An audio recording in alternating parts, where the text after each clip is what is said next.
পাড়ার লোক কেউ আসে না, কাউকে দেখতে পাওয়া যায় এখানে। হ্যাঁ, আর জামাইটা এখানে এসে শুধু কাঁদতেছে, লোকের রাস্তার লোক একটা টোটো ভাড়া করে তাকে তুলে নিয়ে এসে এখানে ভর্তি করেছে। এটা হবে না, কথা শুনলো না, বললো আব্বা তো তুমি না বিদেশে থাকলে অনেক জায়গায় নিয়ে যায়, মাসির বাড়ি বাপের বাড়ি ছাড়তে যায়, এই কারণে ও বললো তাহলে আমি আব্বার সঙ্গেই যাচ্ছি, তুমি কি কাজ করছো করো। মেয়েটা প্রেগনেন্ট অবস্থায় ওটাতে যাবে 4 চাকায় বা অ্যাম্বুলেন্সে, ও শ্বশুর দায়িত্ব নিয়ে দীর্ঘদিন অশান্তি করে ছেলে বাড়িতে থাকতে কিভাবে শ্বশুর একটা 75 বছর বয়স অত একটা হাই পিকআপ গাড়ি নিয়ে বউটাকে চ্যালেঞ্জ করে মারবার জন্য নিয়ে গেছে। আমাদের বক্তব্যটা হ্যাঁ, আমি একটুখানি এদিক ওদিক ছিলাম, এসে দেখলাম এরকম একটা ঘটনা ঘটে গেছে। এখন বিষয় হচ্ছে যে ভদ্রমহিলা মারা গেছে, খুবই বাচ্চা মেয়ে। দেখলাম আমি গিয়ে ডাক্তারবাবুর সঙ্গে কথা বললাম। এবার এইচএসসি হাবিব মিডিয়া ও শিয়াখালা টিভি, আমি শেখ হাবিব রয়েছি আপনাদের সঙ্গে। আমি এই মুহূর্তে উপস্থিত আছি চন্ডিদা থানার অন্তর্গত যে ইয়া যে ইকাবচি হসপিটাল সামনে আছি। এখানে যে মেয়েটার বাবার বাড়ি হচ্ছে চাঁচুয়া, আর বিয়ে হয়েছে নবাবপুর খালদার পাড়ায়। তার শ্বশুর আধার কার্ড বা ভোটার কার্ড করতে কোথায় নিয়ে যাচ্ছিল সেটা জানি না, যায়নি, কিন্তু যেটা শোনা যাচ্ছে যে ওকে বেপরোয়াভাবে গাড়ি চালাচ্ছিল, পড়ে যাওয়ার পর মাথা হ্যামারেজ হয়ে কান দিয়ে রক্ত বেরিয়ে ওখানেও প্রাণ হারায়। মেয়েটা প্রেগনেন্ট অবস্থায় ওটাতে যাবে 4 চাকায় বা অ্যাম্বুলেন্সে, ও শ্বশুর দায়িত্ব নিয়ে দীর্ঘদিন অশান্তি করে ছেলে বাড়িতে থাকতে কিভাবে শ্বশুর একটা 75 বছর বয়স অত একটা হাই পিকআপ গাড়ি নিয়ে বউটাকে চ্যালেঞ্জ করে মারবার জন্য নিয়ে গেছে। আমাদের বক্তব্যটা পাড়া প্রতিবেশী ভাবছে বাড়িতে দীর্ঘদিন অশান্তি ছিল, ছেলেটা এমনকি নুকে টিকিট পর্যন্ত কেটেছে বাপ মাকে। কিছুদিন আগে শোনা যাচ্ছে যার শাশুড়ি ও নাকি নুকে পাইলে গেছে। বাবা বলেছে ঠিক আছে, শ্বশুর থান বলেছে যে ঠিক আছে আমি ওকে নিয়ে ওকেও চ্যালেঞ্জকে শেষ করে দেবো। যাবার পথে যখন দেখলো হাতে হাই হাই বাম্পার রয়েছে, তুই আসার পথে তুই গাড়িটাকে 80-তে গতি করে তোর 75 বছর বয়স হাই পিকআপ গাড়িটাকে তুই কিভাবে উড়িয়েছে মেয়েটাকে মেরে দিলি। মেরে দিয়ে তুই ওইখানে পাড়া রোডের লোক ডাইরেক্ট মার্ডার, রোডের লোক 1 মিনিট, রোডের লোক তখন তুলে টোটো করে ডাইরেক্ট হাসপাতালে ঢুকেছিল। ঢোকাবার পরে দেখা গেছে ডাক্তারবাবু দেখেছে, দেখি বলেছি ডেট হয়ে গেছে। তখন আস্তে আস্তে সুরসুর করে মোবাইলটা ঘাঁটতে ঘাঁটতে শ্বশুর মশাই টুকটুক করে উঠে পাইলে গেছে চোরের মতো। তাহলে ওকে মার্ডার কেসে আসামি হোক। তো এখন একটা পাড়া পর্যন্ত একটা বাড়ির বউ মেয়েটা 1 বছর বিয়ে হয়েছে, বিয়ে হওয়ার পরে ওদের গ্রামের লোক একটাও দেখতে পায়নি। জামাইটা এসেছে, জামাইটা এসে অন্য একটা অভিনয় করছে। এখন যে দৃশ্য দেখা যাচ্ছে ফের 6 মাস বাদে বিয়ে দেবে, এই কেসটাকে ধামা চাপা ফেলে দেবে। শ্বশুরের এলাটা বাড়লো যে একজনকে মেরেছি তোকেও মারবো, সেই শ্বশুরটাকে মাথা গুঁজে সেই শাশুড়ি যে বৌমাটা বাড়িতে হবে তখন মাথা গুঁজে সংসার করবে, মারার চ্যালেঞ্জটা। আমরা এখন আমাদের বাড়ি চাষুয়া দিঙ্গাটি, আমার মানে লাতিন সম্পর্কে হয়। আমরা চাইছি শ্বশুরের নামে এনজেমমেন্টটা দিয়ে আমরা শ্বশুরকে একটা, সে পাইলে গেল কেন, আমরা শাস্তি চাই। সে মার্ডার করে দিল কেন, আমরা মার্ডার কে, আমরা এখন শ্বশুরকে চাই। স্যারেরা এসেছে, ও 12 ফুট হাফ ডাউন, এত 70 বছর বয়স একটা হাই পিকআপ গাড়ি কিভাবে চালাতে পারে সে। এই জন্য আমরা শ্বশুরকেও চাই ফিল্ডে, আর শ্বশুরকে আমরা একটা চাই 498 কেসে আমরা ওকে জড়িয়ে 3 মাস এখন অবশ্যই নোবেল চাই ওর পক্ষে। আমরা এখন আমাদের মেয়েটা মারা যাবে আর সে ড্যাংলিং এর দিকে ছাড়ায় ফাঁসি চাই। এখান থেকে এখন চিনতে পারে, এখান থেকে শুনুন ফাঁসি চাই। আজ বুঝি সরস্বর এরকম একটা ব্যাপার কি চিন্তা ভাবনা নেই।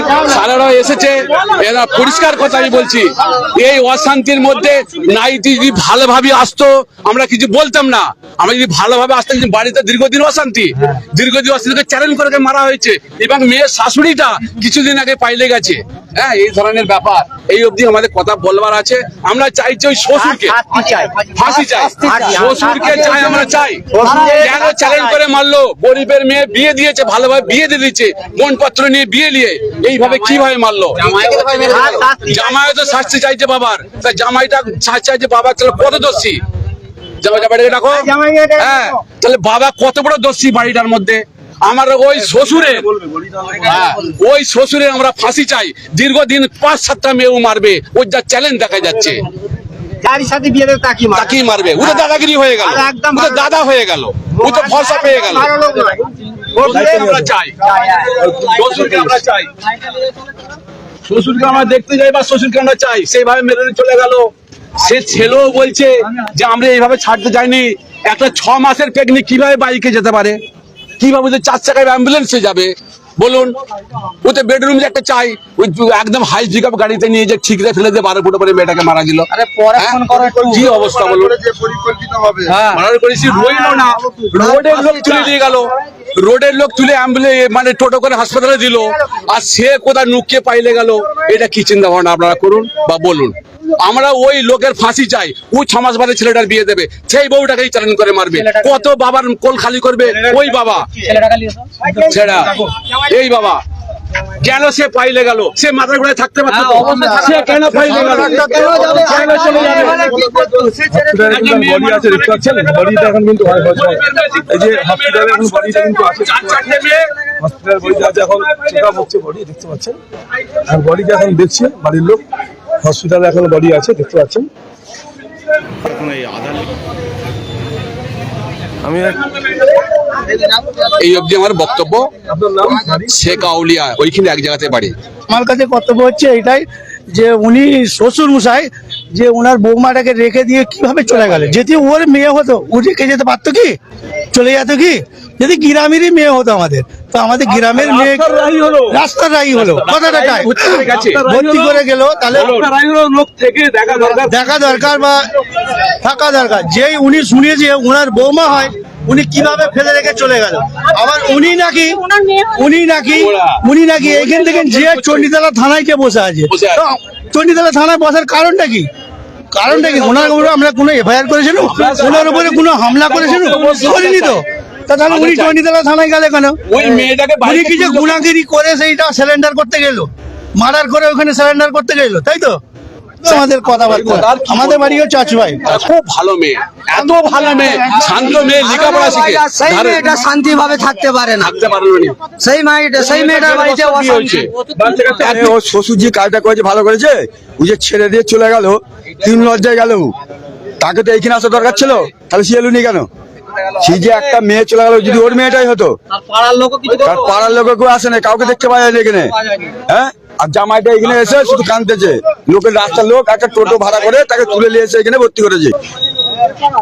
আমরা খবর পেয়ে তারপরে এই যে এখানে মৃত্যুটা অবস্থা যদি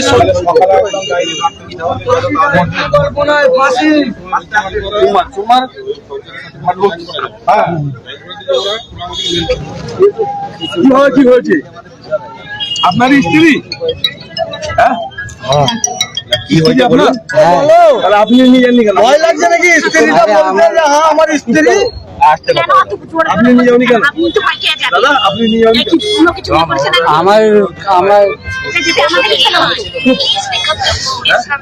আমি বললাম যেতে হবে না, আমি বললাম আমার কাজটা হয়ে যাক, আমি নিয়ে যাব, আচ্ছা গাড়ি করে যেতে হবে না। এবারে আপনার বউ শুনলো না, প্রেগনেন্ট ছিল? ছিল না। এলাকার লোক বলছে ঠিক আছে, কি নাম আপনার? নাম, বাড়ি? আমার নাম রমজান আলী মল্লিক, বাড়ি গ্রাম নবাবপুর পোলদার। এবার কি করে ঘটেছে সেটা উপরে ভালো হয়েছে না? ভালো হয়েছে, ঘটনাটা কি এটা বলো। ওই তো বলছি তো, ঘর থেকে ঘরেতে বললাম যে যেতে হবে না, ও কথা শুনলো না। বললো আব্বা তো তুমি না বিদেশে থাকলে অনেক জায়গায় নিয়ে যায়, মাসির বাড়ি বাপের বাড়ি ছাড়তে যায়। এই কারণে ও বললো তাহলে আমি আব্বার সঙ্গেই যাচ্ছি, তুমি কি কাজ করছো করো। বললাম যা আসে কি বাড়ির সাথে বাবা মার আপনার স্ত্রীর সম্পর্ক ভালো ছিল না কোনো অশান্তি হতো? সম্পর্ক ভালো ছিল না অশান্তি হতো? মোটামুটি, কারণ আমি ছিলাম, অত বাড়াবাড়িও হয়নি, আর অনেক ভালো, মোটামুটি অশান্তি একবার মানে ঝগড়াঝগড়ি কোনোদিন হয়নি, কিন্তু যেমন বিয়ে হয়েছিল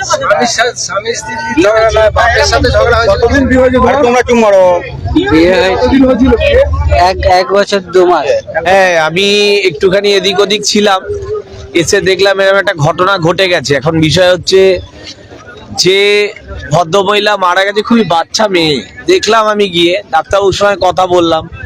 এবার তার বাড়ির লোক যদি মনে করে, আপনারা জানেন আমি পেশায় একজন আইনজীবীও বটে, তার বাড়ির লোক যদি মনে করে যে না এটা কোনো অস্বাভাবিক ঘটনা নয়, অন্যভাবে হয়েছে, তাহলে আমি তাদের বাড়ির লোককে অনুরোধ করব, যদি মনে করে অন্যরকম ঘটনা, দেখুন পুলিশ প্রশাসনের এই যে আইনি প্রক্রিয়াটা কি, আইনি প্রক্রিয়াটা এখন ডাক্তারবাবু এটা ডেথ ঘোষণা করবে, একটা স্টিপুলেটেড টাইম সে হসপিটালে বডিটা হোল্ড করবে, সেই স্টিপুলেটেড টাইমটা হয়ে গেছে, হয়ে যাওয়ার পর বডিটা পুলিশকে হ্যান্ড ওভার করবে।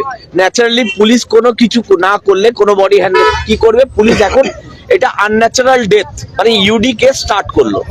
এবার যদি বাড়ির লোক মনে করে যে এটা অন্য কোনো ভাবে কিছু ঘটনা ঘটেছে, সেটা তার পারিবারিক কোনো অশান্তি বা কারোর ওপর চাপ দিয়ে কিছু হয়েছে, একটা অভিযোগ থানায় বাড়ির লোক যে কেউ যে কোনো আত্মীয় অভিযোগ থানায় করতে পারে। সেই অভিযোগের ভিত্তিতে যদি কারোর বিরুদ্ধে অভিযোগ থাকে তারা অ্যারেস্ট হবে এবং আইনি প্রক্রিয়া চলবে।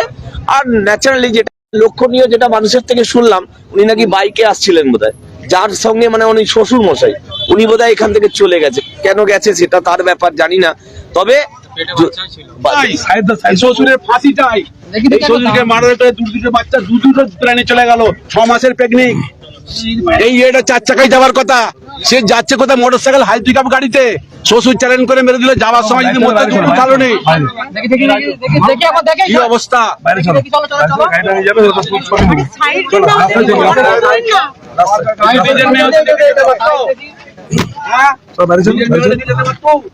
বাবার কোল খালি করবে, সেই হচ্ছে শ্বশুর। ওই শ্বশুর আমরা শাস্তি চাই, ওই শ্বশুর আমরা শাস্তি চাই, ফাঁসি চাই। অ্যাম্বুলেন্স করে এখন বডিটা নিয়ে যাচ্ছি চণ্ডীতলা থানায়, প্রশাসন এসছে চণ্ডীতলা থানার, এসে বডিটা নিয়ে যাচ্ছে, অ্যাম্বুলেন্স করে রেখে যাচ্ছেন প্রশাসন, বডিটা এখন নিয়ে যাচ্ছি চণ্ডীতলা থানায়।